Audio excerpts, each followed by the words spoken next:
tanya-tanya pasti. Sebelumnya mungkin aku perkenalan dulu kali ya. Kenalin, nama aku Putri Anas Sarati, kalian panggil aku aja Anas. Aku dari program studi komunikasi terapan angkatan 2021. Nah, kenapa ya aku duduk di sini? Kenapa aku berbicara sama kalian? Mungkin kalian tanya mungkin ya. Oke, kali ini podcast KPU itu akan membahas tentang Capres dan Cawapres BEM SW tahun 2023. Oke, mungkin kita di sini sudah kedatangan tamu nih, guys. Kita mungkin bisa kenalan dulu nih sama Capres dan Cawapres nomor urut 1. Mungkin bisa perkenalan dulu, Mas. Oke, jadi di sini namaku Farhan Subagio, aku biasa dipanggil Farhan. Aku dari Prodi 4 Keselamatan dan Kesehatan Kerja. Apa lagi ya? Angkatan 2021. Di sini aku sebagai Capres. Oke. Masnya bisa kenalan dulu? Oke, halo semua. Nama saya Muhammad Abisya Putra Sandang. Sering dipanggil Abdi dari program studi Demografi dan Pencatatan Sipil angkatan 2021. Oke, mungkin perkenalan itu kan biasa-biasa banget kan ya. Bisa nih hobinya apa, mungkin kesukaan makanannya apa, minumannya apa, asalnya dari mana. Tadi asalnya udah kan ya? Oh belum, asalnya boleh nih. Mungkin bisa kenalin nih.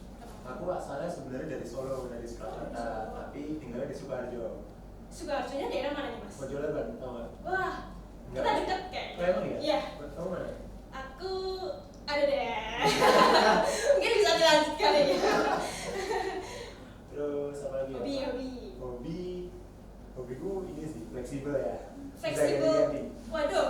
Ya kalau belakang-belakangan ini tuh apa kira-kira? Yang paling suka Belakang-belakangan disukain? Apa ya? Belakang-belakangnya aku lebih suka jalan-jalan saja sih ya. Jalan-jalan. Sama siapa tuh? Ya sama teman-teman. Oh, sama teman-teman. Oke. Teman-teman. Kira-kira sama. Lanjut. Kesukaan makanan, minuman mungkin. Makanan aku semua makanan suka, apalagi yang pedes-pedes. Oh, sama tadi. Kita teman. Kita teman. Sekarang kita teman. Iya. Oke. Saya datang. Ya aku suka yang pedes-pedes, jadi makanan apapun itu kalau ada sambalnya aku suka. Oke, sama-sama. Minuman? Minuman apa ya? Aku suka susu. Biar kuat ya, guys. Biar kuat. Itu ya. Bisa kehidupan. Oke, menghadapi kehidupan biar kuat, guys. Oke, mungkin Mas Abdi bisa kenalan. Kalau kalian berdua kan dari Jawa, kalau saya ini dari Sulawesi Tengah, tepatnya di Kabupaten Banggai. Jadi lumayan jauh perjalanannya dari Sulawesi ke sini. Mungkin berapa jam sih perjalanan sini Sulawesi Banggai lebih tepatnya? Kalau naik pesawat dari Banggai ke Makassar 2 jam, terus Makassar Surabaya, atau Makassar langsung Solo juga bisa. Berapa jam? 2 jam. Berarti 4 jam kalau naik pesawat. Naik pesawat. Kalau nggak naik pesawat tuh naik apa? Kalau nggak naik pesawat berarti naik kapal. Naik kapal? Dari Surabaya Makassar Kendari Banggai. Oh, nggak panjang ya? Nggak Itu panjang. berapa jam itu Kak? Itu bisa 3 hari. Wow, tapi Iya. seru pasti. Ya seru. Seru tapi capek. Seru juga, capek, takut laut juga. Oh, takut laut Mas Abdi? Iya. Waduh, berarti biasa kalau orang bisa tuh dijeburin di laut ya. Oke, Di terus. Solo kan jauh lautnya, jadi susah. Oh iya, benar ya. Oke. Mas Abdi kan nggak dari Solo. Nah, di Solo itu sejak kapan? Dari sejak 1 Agustus 2022.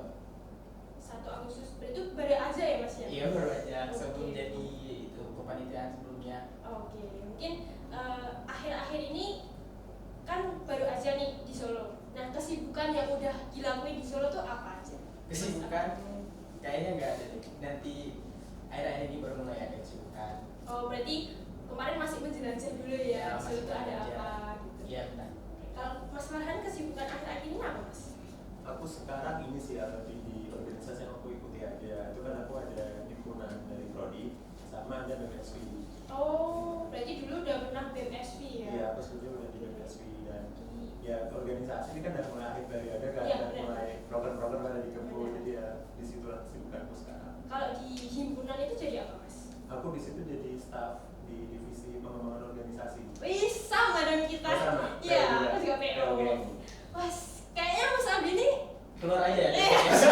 bisa ya keluarnya gitu di situ Mas. Terus kalau di BEM itu dulu jadi apa Mas? Aku staf Direktorat Jenderal Analisis Kebijakan Publik. Oh, itu ngebahas apa sih Mas di situ tuh? Kayak sesuai namanya sih ya, kebijakan publik kan. Jadi di situ kita kita mengulik, kita mengkaji gitu kalau ada kebijakan publik yang dirasa mungkin bermasalah gitu lah. Jadi dia nyari masalah sih kita. Cari masalah aja. Cari masalah. Oke. Dia malah cari masalah, tapi nggak apa-apa. Berarti udah lumayan tahu ya SV itu kayak gimana. Iya, ada gambaran. Nah, menurut Mas Farhan nih, SV UNS itu kayak gimana sih? Kayak gimana nih fakultasnya? Terserah, apapun itu. SWUNS ya, SWUNS ini kan juga hitungannya fakultas baru ya, semenjak UNS jadi PTNBH. Jadi di sini ya, kalau kita lihat SWUNS yang mana prodinya ada 27 kan banyak juga nih, di mana ada 3 yang PSDKU yang di Madiun. Di sini tuh benar-benar sebuah fakultas yang kita punya beragam orang di dalamnya, beragam orang dari tipe A, tipe B sampai tipe Z tuh ada semuanya di SWUNS ini. Jadi itu merupakan ya sebuah keunikan sendiri lah buat SV ya. Kita di situ punya berbagai macam orang dengan budaya yang berbeda-beda, asal yang berbeda-beda. Ya di situ sebuah tantangan juga buat kita buat menyatukan SV. Apalagi ini universitas negeri yang 10 besar populer ya di Indonesia. Jadi dari banyak provinsi yang pengen masuk ke UNS, jadi banyak suku dan budaya juga. Betul. Nah, Mas Abdi kan di sini baru aja nih. Pasti Mas Abdi angkatan 21. Ya, udah tahu lah UNS itu kayak gimana, SV itu kayak gimana.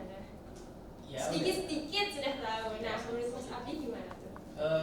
Selain tadi ya, karena dari 27 prodi yang luar biasa banyak, itu bukan hanya tantangan tapi suatu benefit lah untuk kita, karena di sini kan banyak sekali itu yang bisa nanti keuntungan nanti untuk KBN-nya.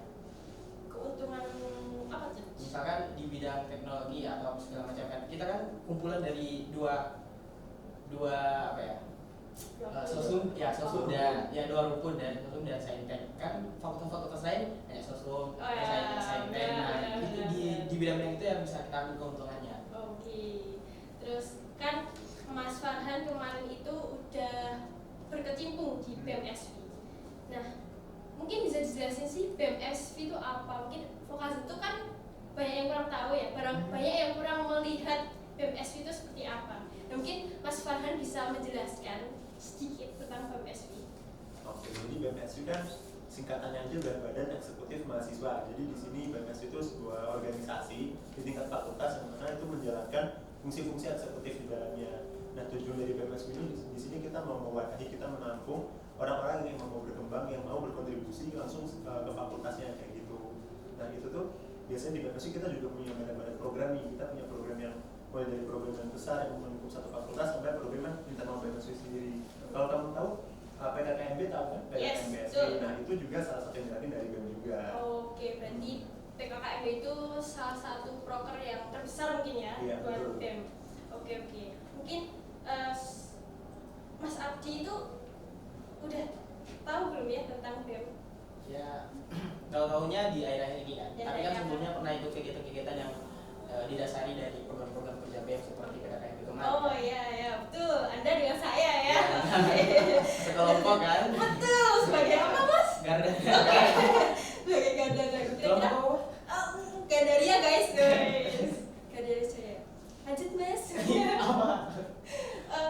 BEM-SV itu tentang apa? Maksudnya apa yang Mas tahu tentang BEM-SV? Ya, sebelumnya saya tahunya secara umumnya aja bahwa BEM-SV itu seperti yang disampaikan oleh Mas Capres, ya fungsinya untuk menjalankan fungsi eksekutif di bidang kemahasiswaan di sekolah vokasi. Enggak apa-apa, santai aja Mas, santai. Ya. Hanya sebatas pengetahuan yang umum ya Mas tentang BEM. Oke.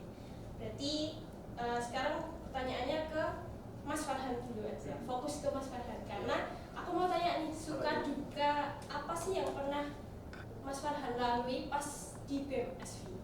Pas di BEM-SV ya. Jadi suka duka banyak banget sih, suka dukanya, mulai dari dukanya dulu aja. Oke. Senangnya di akhir aja. Penutup ya. Dukanya itu kan kita di sini punya banyak program kerja kan. Di situ pastinya ya kita kadang merasa jenuh, kita kadang merasa capek, program kok nggak habis-habis gitu kan. Nah itu di situ kadang kita kayak sedih, kita kadang kayak capek, merasa ngapain sih aku ikut semua ini, kadang tuh pernah merasa kayak gitu. Tapi di sini di BMS ini aku benar-benar merasa aku punya keluarga, aku punya teman-teman yang benar-benar selalu ada buat aku. Jadi dari situlah ketika aku merasa jenuh, ketika aku dengan teman-temanku di BEM, aku malah bisa merasa recharge lagi gitu loh. Jadi BEM yang buat aku capek, tapi juga mereka yang recharge aku. Berarti ada sisi positif, tapi sisi negatifnya itu juga ada. Iya, tapi betul. positifnya juga ada. Iya, dan nggak negatif juga Oh sebenarnya. iya benar. Ya. Ya gitulah ya. Seimbang ya, Seimbang. seimbang. Berarti internalnya BEM yang pas pada saat Mas ikut itu sangat-sangat solid mungkin ya. Iya seperti itulah ya. Iya, seperti itu ya. Terus kan juga kita punya program, pasti kita punya target dari program itu kan. Kadang tuh kan kita merasa sedih nih kalau misalnya target dari program kita kadang nggak tersampai. Itu juga ya kadang sedih lah, biasa kan kayak gitu.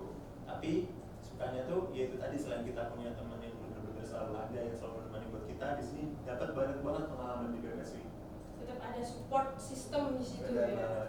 Oke. Kan Mas juga ikut himpunan. Iya. Nah, gimana sih cara membagi waktu antara himpunan dan BEM? Padahal proper BEM itu kan banyak banget.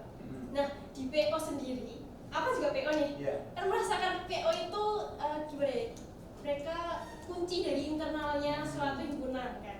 Nah, itu tuh gimana mau baginya? Padahal internal himpunannya Mas itu juga mesti prokernya banyak, yang BEM itu juga prokernya banyak. Nah, itu gimana cara mau bagi waktunya? Buat ngebagi waktunya sendiri di sini, aku harus punya skala prioritas sih pastinya ya. Mulai dari yang aku membaginya tuh biasanya tuh aku yang aku taruh atas itu yang paling urgent dan paling mepet dulu biasanya. Timeline itu paling mepet tuh aku taruh di paling atas dulu, terus aku bagi-bagi kayak gitu. Udah deadline tuh ya punya kayak gitu. Terus gitu. Nah dari situ kan aku udah mulai bisa membagi nih mana yang harus aku kerjain dulu, mana yang bisa aku kerjain agak nanti kayak gitu. Dan di sini untung ya privilege dari aku juga tuh, aku di himpunan maupun di BEM benar-benar punya temen yang bisa mengerti posisiku gitu loh. Ya jadi mereka bisa ngerti, oh padahal lagi di himpunan lagi hektik di proker ini, yaudah yang di BEM bisa ngalah. Begitu juga sebaliknya, pas aku lagi hektik di BEM dengan proker ini, yang di himpunan bisa ngalah buat kayak melepas aku bentar gitu loh kayak gitu. Tapi dua-duanya benar-benar yang selalu ada buat aku. Jadi di kedua-duanya tuh aku merasakan aku punya rumah, walaupun rumah yang berbeda ya, tapi di situ aku merasakan aku punya rumah di keduanya. berarti tetap ya semuanya itu berjalan beriringan ya, nggak ada yang diduluin, nggak ada yang ditinggalin. Oke. Buat Mas Abdi nih, pengalaman organisasi yang pernah Mas Abdi ikut tuh apa? Selama SMA. Oh selama SMA itu apa? Kalau selama SMA lumayan sih. Oke, lumayan. Mungkin salah satu yang bikin Mas Abdi teringat terus nih di kepala. Teringat terus. Mungkin ketua umum forum OSIS. Ketua umum? Forum OSIS. Oke. Ketemu OSIS berarti ini ya? Iya. Oke. Dari situ kan kita juga bisa ambil nih sisi positif sama sisi negatifnya.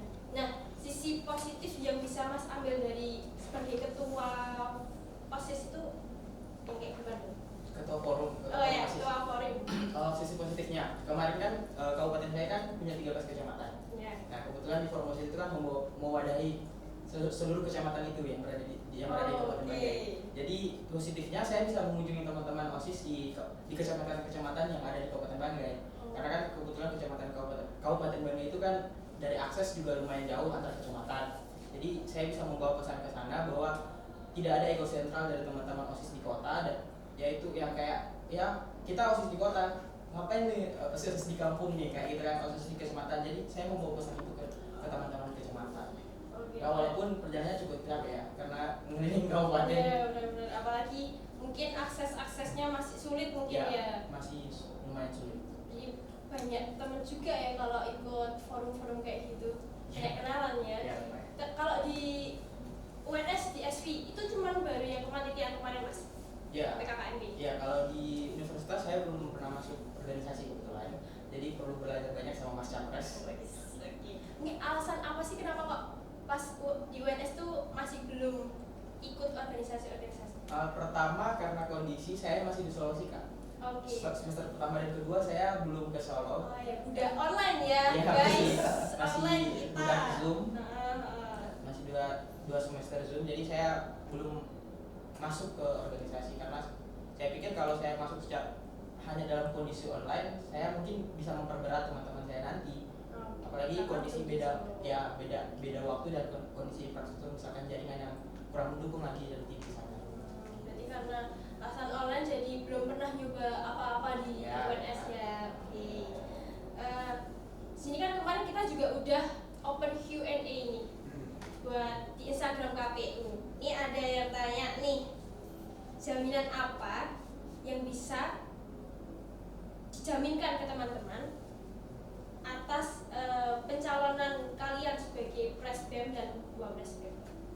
Jaminannya. Capres ya, Capres BEM dan Cawapres BEM. Kemarin nanti bilang tuh mau ngasih jaminan KTP sih. Waduh, buat apa? Jadi kan? Enggak jadi. Kalau jaminan hati aja gimana? Waduh, KTP sama foto diri ya dari G ini. Jaminan ya. Buat jaminan sendiri sebenarnya kita di sini nggak bisa memberikan sebuah bentuk fisik jaminan apa yang bisa kita berikan, karena ya di sini kita maju di sini kita karena kita punya keresahan di BMSW itu kayak gimana, dan kita nggak ingin apa yang udah kita rasakan. Apalagi kan aku di sini BMSW kan di periode ini, aku nggak ingin apa yang aku rasakan itu juga terulang kembali di periode ke depan. Jadi kalau misalnya diminta kayak jaminan kita, tentu kita di sini nggak bisa jaminan yang konkret, kita nggak bisa ngasih jaminan yang pasti itu apa. Tapi ya itu kita di sini berkomitmen, kita di sini punya kemauan untuk memperbaiki ASW, apalagi ya BMSW kan umurnya masih muda banget ya. Kita pengen bisa menanamkan fondasi-fondasi agar BMSW itu bisa terus berkembang ke depannya.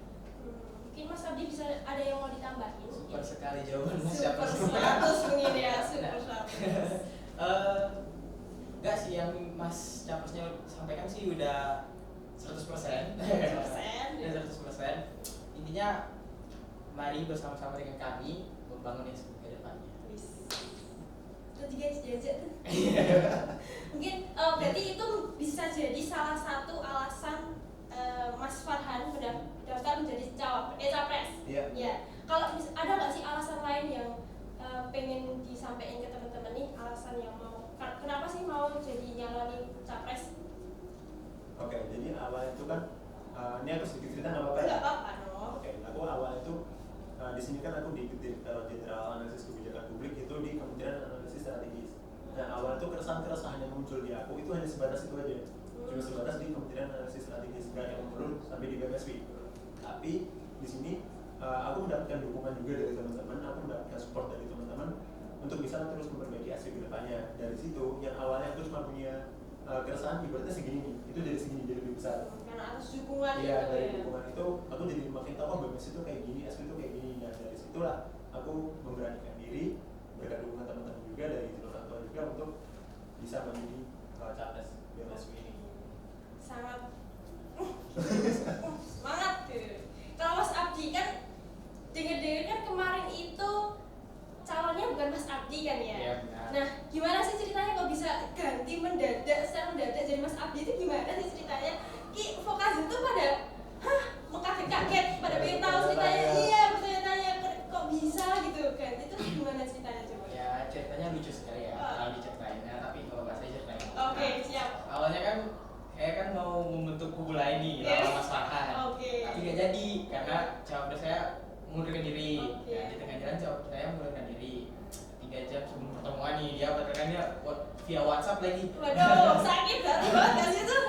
Ya tapi nggak apa-apa kan. Nggak apa-apa. Udah ikhlas dalam hati. Terus Mas Farhan kalau nggak salah di nomor urut kan. Iya. Ya di malam itu di nomor urut. Terus 3 hari berselang pagi Mas Farhan WhatsApp. Mas Farhan WhatsApp kan. Wih kaget nih ya. Apa nih? Apa nih? Apa nih? Farhan kan. Tiba-tiba nih. Ya. Farhan udah tahu kan, udah nanya juga ke teman KPU kan nama capresnya yang nomor 1 itu kan, udah tahu namanya. Farhan buka WhatsAppnya kan, buka WhatsApp. Ih ternyata ada tawaran posisi cawapres. Kok bisa? Ya kok, ya kan? Iya. Tapi akhirnya nelfon orang tua kan. Terus saya ingat kata bapak saya, tabrak aja Abdi, tabrak aja. Gas aja. Kalau bahasa Jawanya gas wae gas. Tabrak aja. Oh siap. Oke. Nah gara-gara itu kan terpacu, akhirnya Mas Farhan ngajak ketemu. Nah ngajak ketemu. Kebetulan waktu itu ada waktu kuliah di hari Kamis, akhirnya janjian di Taman FEB ya. Janjian di Taman FEB jam 11 untuk mungkin Mas Farhan mau ngetes saya juga ya waktu itu kalau nggak salah ya. Mau melihat ini muka-mukanya cawapres ini Gimana sih ya? Salam-salam di gue ya ya. kan 1 tahun ke depan nih bersama nih kayak gimana nih ya kan tadi kalau pilih kan ya, cerita sama Mas Farhan segala macam, masuk kuliah sorenya langsung roadshow kan. Wes, Jadi sangat cepat ya ya. kan, belum pernah belajar, belum pernah membersamai tapi langsung percaya, tapi namanya perjalanan hidup ya kan. Jadi Bisa belajar sambil belajar iya, ya. sambil berjalan sambil belajar. Oke, mungkin dari Mas Farhan bisa cerita nggak sih kok bisa sih calonnya cawapresnya ganti? Aku mau ngelurusin sedikit dulu nih. Oke, Tadi boleh, kalau boleh. Mas Abdi bilang aku di situ mau menilai, sebenarnya tadinya itu aku mau menilai mukanya aja kalau dicek foto cocok nggak? Oke. Tapi nggak pas kan gitu. Ditembak nggak lucu nih kalau nggak ada. Jadi cuma mau ngeliat mukanya aja cocok nggak kalau dicek foto. Ternyata cocok ya. Iya, Cocok. Jadi awalnya itu kan aku sama Yulia kan, Iya. ada namanya Yulia. Di situ tuh udah aman nih, udah clear. Kita udah sempat bikin grand design juga. Kita udah bikin grand design dan konsep bebas sih mau kita bawa kemana. Itu sampai hingga di Amin 1 roadshow kalau nggak salah. Ya itu Amin 1 roadshow, dia kondisinya dia sakit waktu itu. Dia sakit. Ya sudah di situ aku bersama teman-teman yang lain yang mengonsep grand design, terus buat pas itu masih namanya debat kan ya. Ya. Yang buat debatnya nanti juga aku sama teman-teman yang lain. Aku kayak dulu kamu istirahat aja nggak apa-apa kayak gitu kan. Itu waktu Amin 1 roadshow. Pagi kalau nggak salah dia ngabari aku, terus malamnya dia ngabarin aku lagi, malam atau sore gitu dia ngabarin aku lagi. Di situ posisinya karena dia sakit, orang tua yang awalnya mengizinkan dia jadi mencabut izinnya karena dia itu beralasannya kayak ini masih awal aja udah drop gitu loh, gimana nanti ke depannya pasti kan bakal lebih berat lagi. Dan Yulia itu juga buat kondisi kesehatannya nggak yang sefit itu gitu loh, agak rentan, jadi agak rentan, makanya di situ izinnya dicabut.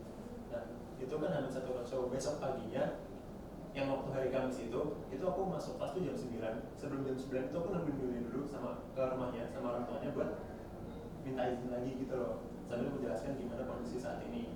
Dan ternyata memang karena dari orang tuanya izin tetap tidak diberikan.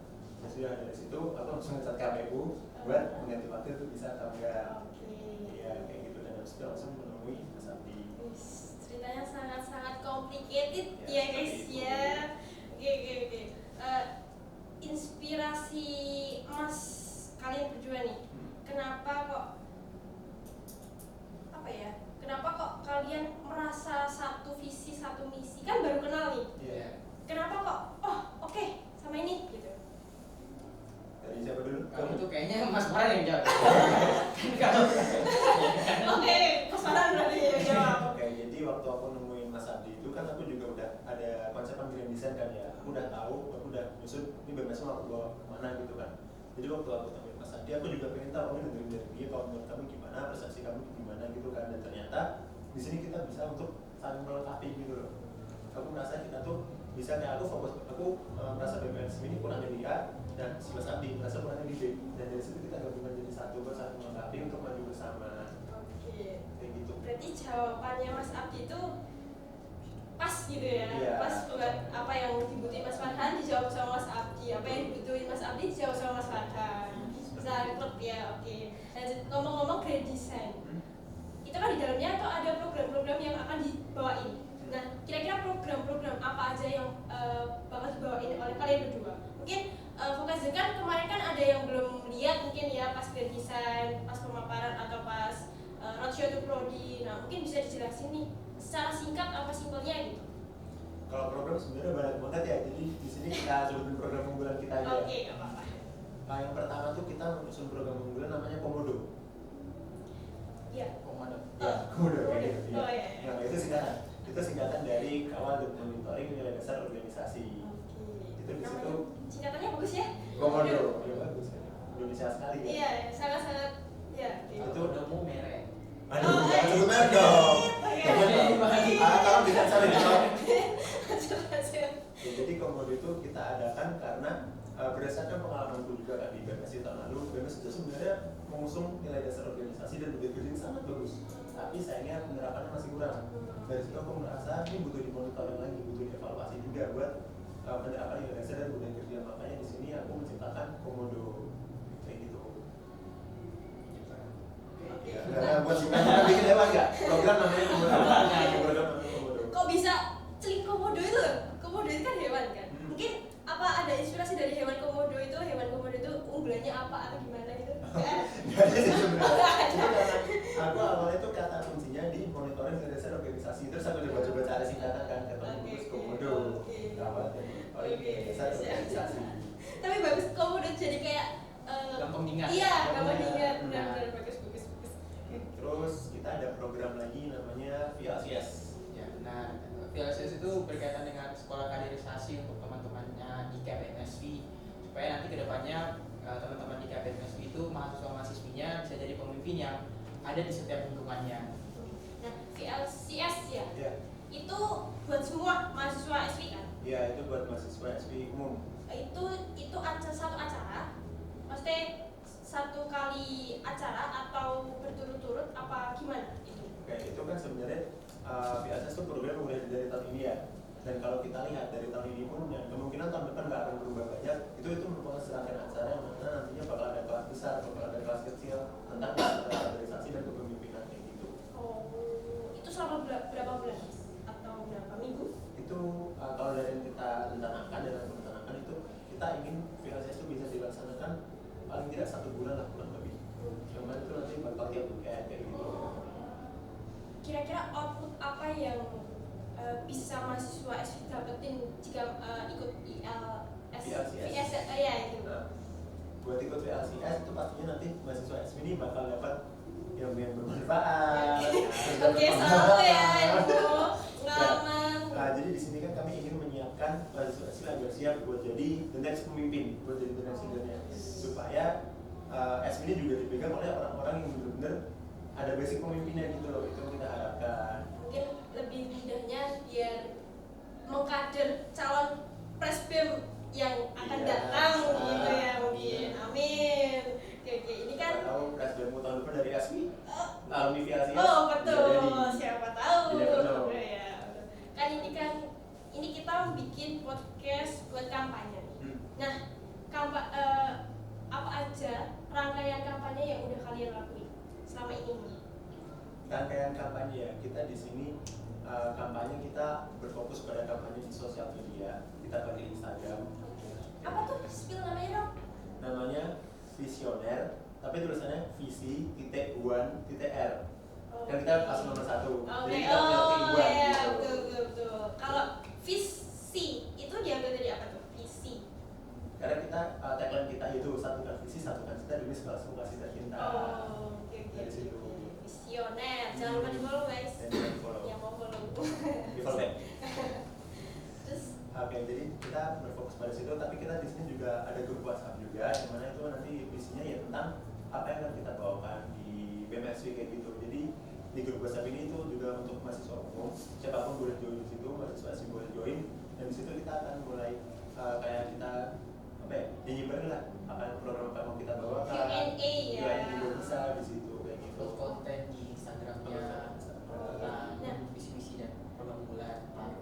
Caranya buat masuk ke grup WhatsApp itu gimana tuh caranya?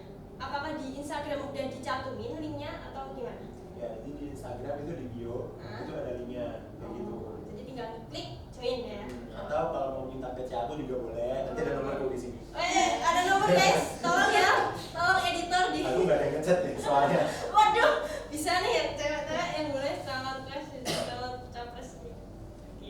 Ada lagi mungkin kampanye yang lain dari sosial media udah dari sosial media ya ini ya fokusnya ya. Kalau yang dari langsung sejauh ini masih sosial media, tapi kemarin sempat kita bicara juga ya mas.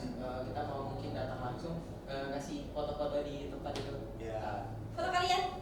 Enggak, ntar kita kasih banner terus yang mau dukung kita foto di situ. Oh, gitu, Kayak terus foto. lagi tren tahu nggak sih ada foto bingkai? Oh, bingkai Ya. foto. Oke. Kayak Polaroid gitu ya. Ya. Terus kita juga pengennya ntar kalau pas kita lagi di SV ada orang lewat kita todong gitu, enggak bercanda. Enggak. Nggak orang lewat. Kita todong. Gitu ya. Kita todong senjata buat milik kita. Aduh. Jangan lewat guys. Habis ini asli gitu. Enggak bercanda. Kayak bercanda guys, bercanda. Tangkap Oke. Mas Gibran. Oke, mungkin bukan tentang kampanye nih sekarang pertanyaannya. Agak sensitif nih. Pernah nggak sih nyesel masuk UNS? Waduh. Misal masuk UNS ya? Bukan SV, UNS. Kamu dulu. Sekarang dulu orang itu disimpan aja deh Mas Farhan. Dari Mas Farhan dulu Iya. mungkin ya. Kalau aku dari awal tuh aku ada 2 target universitas dan salah satunya UNS. Yang satunya apa tuh Kak? Kalau boleh tahu ya, kalau boleh tahu. Inisial aja ya. Oke. Universitas Muda di Itu Semarang, bukan di Ponorogo tadi. Oh, Bukan, yes, bukan yes, di yes, Ponorogo. yes. I know. Universitas ada patung budanya. Oke. Kalau Singkatan UNDIP. ya waduh, oke. Cari di Google guys. Bukan Universitas di Ponorogo, bukan. Oke. UNDIP tapi Tapi singkatannya Udin. Berarti aja salah ya? Enggak, nggak bisa. Emang pilihan awalnya tuh udah di UNT. Program studinya udah tepat. Udah pilihan, walaupun pilihan kedua ya, tapi itu pilihan kedua lah. Jadi nggak nyesal. Jadi gak nyesel ya. Alhamdulillah gak nyesel. Kalau Mas Adi gimana? Sejauh ini nggak bisa. Ah, Mudah-mudahan ya. sampai ke depannya nggak bisa juga. Sekarang katanya nyesal nggak jadi. Enggak lah. Nggak jadi. Ah, bener apa gara-gara kamera? Oh, Matiin dulu dong. nggak bisa kan? Alhamdulillah gak Ya, nyesel. sama ke Mas Farhan. Tapi kan Mas Farhan yang kedua, saya yang pertama. Oh, pilihan keduanya? Enggak, satu pilihan aja. Oh, sangat itu ya, positif thinking Ya, ya. positive thinking ya. Tapi kalau prodinya udah pas. Prodinya, alhamdulillah. Gak jawabannya sebenarnya. Alhamdulillah, apa nih? Bu ketua prodi. Jadi Gimana? apa saya lulus? Gak ada pengen gimana gitu. Apa emang udah gitu? Tapi kok dari jawabannya tuh Enggak, memang DPS, DPS kalau di DPS terus mantap. mantap. Kalau fakultasnya? Fakultasnya, apa ini fakultasnya mantap banget. Masa? Iya. Iya, pas. Kalau Mas Farhan mantap gak? Aku sih mantap ya, cuma aku lihat jawabannya. Kok agak saling memperhatikan ya. Udah. Kayaknya jangan dilanjutin guys. Bahaya. Ya mungkin pertanyaan terakhir nih. Kita udah sampai terakhir nih. Berapa jam ya tadi? Gak tau ya, lupain. 6 jam kayaknya ya. Waduh, sampai kedinginan guys. Pertanyaan terakhir sekaligus closing statement. Nah.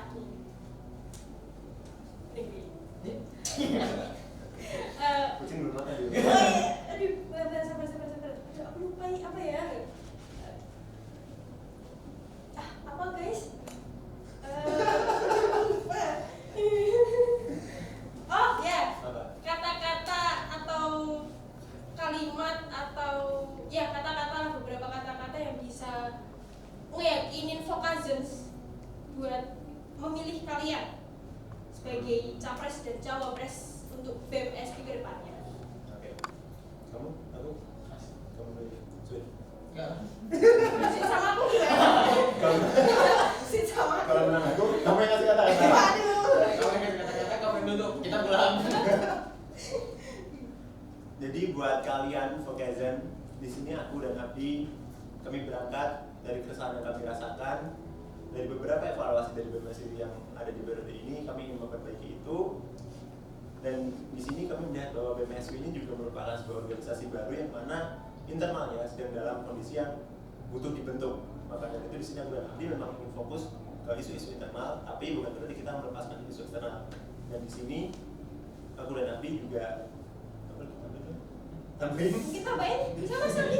Tambahin. Di sini kami berdua ingin mendukung ingin meminta dukungan dari teman-teman, ingin minta doa serta restu dari teman-teman.